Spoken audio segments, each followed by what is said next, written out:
Bodö is a town very far up north in Norway. Some 50,000 persons live in this town, which is situated north of the Arctic Circle. Yes, this means that there is midnight sun in the summer. This is where we went to examine why you should study consumers. Why Bodö for examining this issue? Well, a group of consumer behavior researchers from several countries had gathered in Bodö to share their research. They were attending the 24th Nordic Academy of Management conference and its consumer behavior track, which was called Consumer Behavior in the Nordic Countries, What's Happening.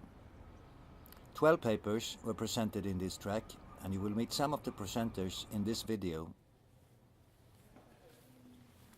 Consumer behavior is a very broad label, comprising many different issues, theories and research methods. So, there are many differences between consumer behavior researchers.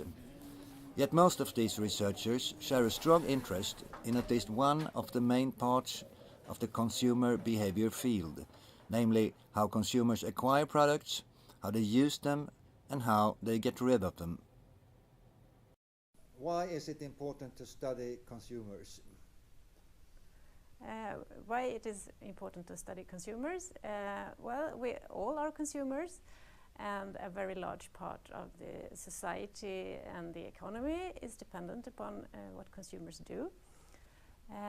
And we need to understand what we do both as individuals, but we also need to understand consumption as such, not only the individual decisions, but what is going on in the consumption activities. And actually, consumption is part of many things we do in our everyday lives.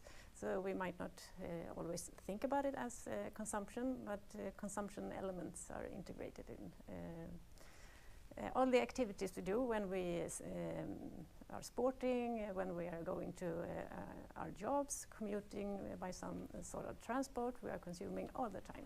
So that's why I think it's so important. Many companies are interested in consumer behavior issues because consumers are not always easy to understand. What we do know, for example, is that most new products fail in the market, presumably because firms did not pay enough attention to why consumers would need these products. Because so much research in consumer research does not have a consumer perspective. It's really important to get the consumer perspective in marketing research and in consumer research. And you can't do that without studying the consumer. Even though consumer behavior as a research field has the word behavior in its label, there are differences in the views of what behavior really is. This is reflected in what is studied. Some traditionalists think that behavior is a label that should be reserved for various activities comprising only what consumers do, activities that can be observed by others. In this case, relevant activities are if consumers purchase a particular product, how much money they spend, and what they do with the product once it has been purchased.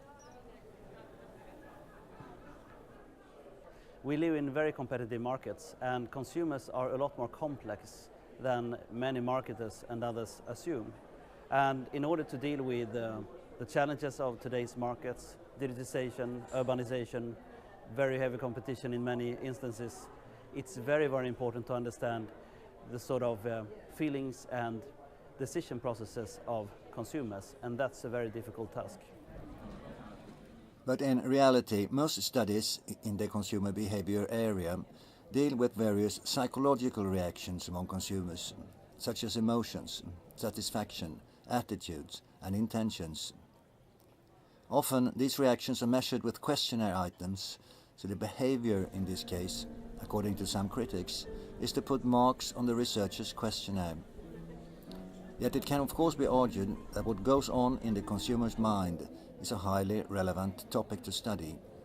After all, consumers are human beings, and as such, they are able to engage in various cognitive activities.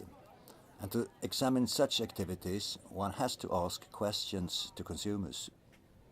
It could be out of several different reasons, and one reason, which you can read about in my dissertation, is because if we as researchers maybe want to make this world a better place, then we need to understand consumers' reactions.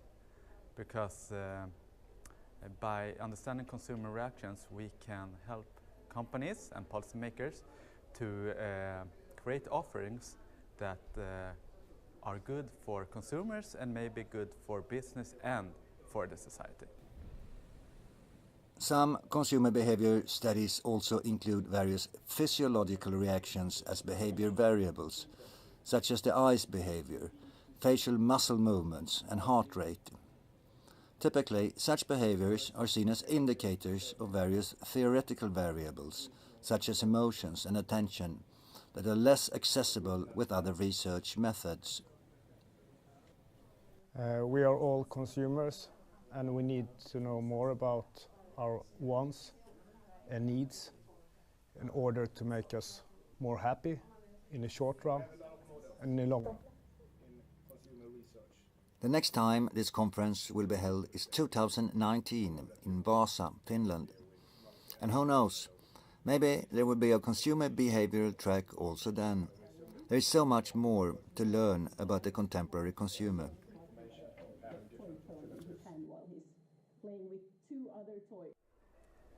I think it's important to study consumer behavior because I think consumers are kind of the fundamental to everything. Say people, like everyone is a consumer and we're consuming things all the time, and I think consumers will more and more shape markets. So I think that's one of the most important reasons why consumer behavior should be studied. If it was good or bad. That's a typical example of the cognitive